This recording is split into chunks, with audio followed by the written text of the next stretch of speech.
اللہ پاک قرآن پاک میں فرماتے ہیں، اس کی تاریخ بتا رہے ہیں، یہ شیٹی اور تالی کب سے شروع ہوئی؟ سورۃ انفال کے آخر میں،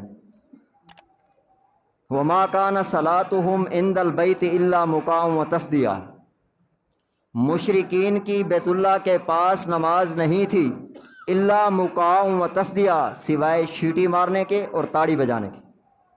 یہ مشرکین کا طریقہ اللہ قرآن میں ذکر کر رہے ہیں کہ یہ طریقہ مشرکین کا تھا، شیٹی بجاتے تھے اور تالی بجاتے تھے، اور یہ ان کی عبادت تھی بیت اللہ شریف کے پاس۔ سورۃ انفال میں دیکھ لیں، وَمَا كَانَ صَلَاتُهُمْ، نہیں تھی ان کی نماز بیت اللہ کے قریب الا مقام و تصدیہ، ان کی شیٹی بجانا اور تالی بجانا یہ ان کی عبادت تھی۔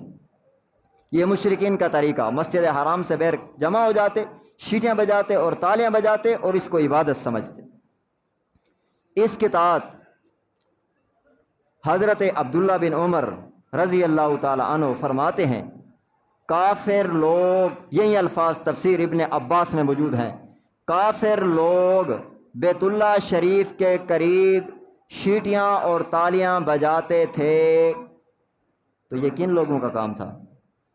کیا کہہ رہے ہیں صحابی رسول؟ کافر لوگ شیٹی بجانا، تالی بجانا، حضرت عبداللہ بن عمر کا فرمان، اللہ پاک قرآن میں فرما رہے مشرکین کا یہ طریقہ تھا، اور حدیث پاک میں حضرت عبداللہ بن عمر فرما رہے ہیں کہ یہ کافر لوگ بیت اللہ شریف کے قریب شیٹیاں اور تالیاں بجاتے تھے۔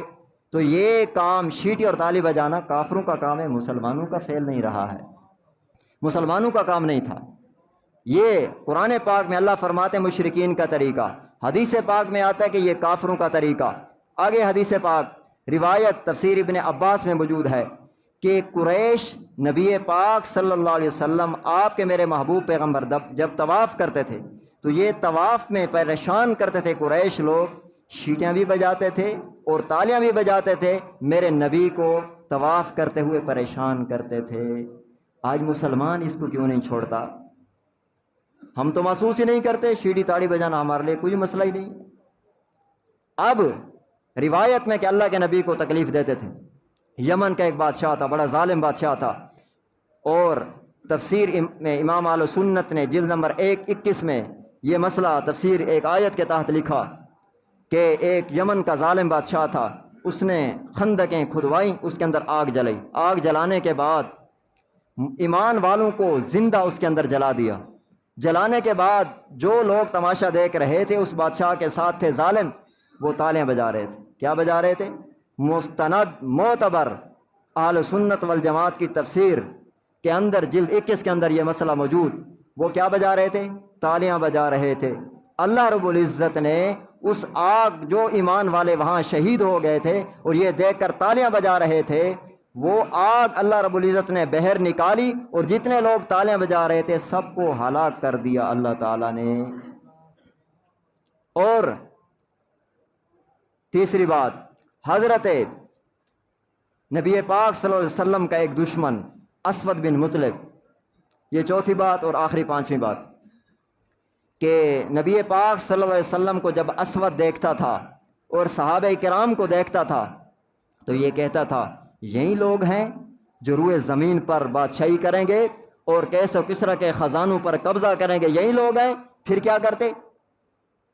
اس حدیث کو نقل کیا مولانا حدیث قاضی رحمۃ اللہ علیہ نے۔ پھر یہ اسود تالی بجاتا تھا، شیٹی بجاتا تھا، اور اللہ کے نبی نے جیسے دیکھا، آپ کے میرے محبوب پیغمبر نے بد دعا کے لیے ہاتھ اٹھائے، اے اللہ اس اسود کو ہلاک فرما، اس کو نبینا فرما اور اس کے بیٹے کو ہلاک فرما۔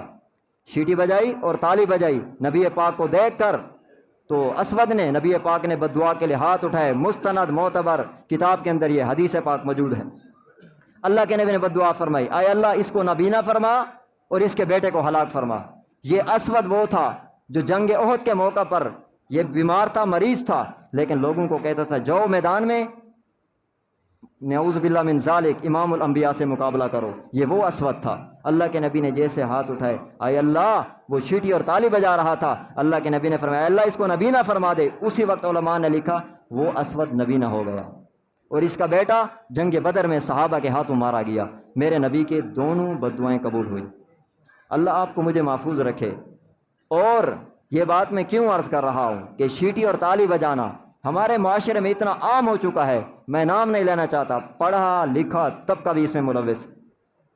اور حضرت شیخ زکریا رحمۃ اللہ علیہ اس روایت کو نقل کیا ہے۔ یہ میں بات کیوں عرض کی آپ سے، میں یہ پیغام نبی کا امت تک کیوں پہنچایا ہے؟ حضرت عبداللہ بن عمر فرماتے ہیں جو بندہ کفار کی مشابہت اختیار کرے گا اور وہ اسی میں مار جائے، قیامت والے دن ان کے ساتھ کھڑا ہوگا۔ یہ آپ کے میرے لیے کتنی رسوائی ہے۔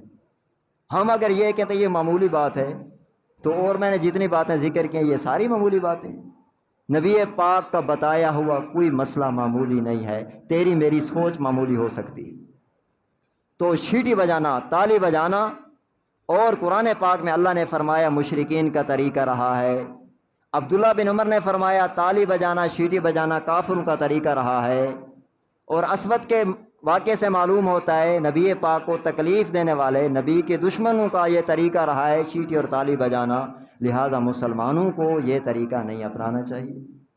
جو طریقہ نبی کے دشمنوں کا رہا، کافروں کا رہا، غیر مسلم کا رہا، قرآن کہتے ہیں مشرکین کا رہا، لہٰذا مسلمانوں کو بھی اپنے خوشی کے موقعوں پر عورتوں کو، مردوں کو، چاہے جہاں بھی جو بھی محفل ہو، شیٹی اور تالی کے عمل سے بچنا چاہیے، اس لیے کہ اللہ کے نبی نے غیر مسلم کی مشابہت سے منع فرمایا، اور غیر مسلم کی مشابہت مسلمان کے لیے حرام ہے۔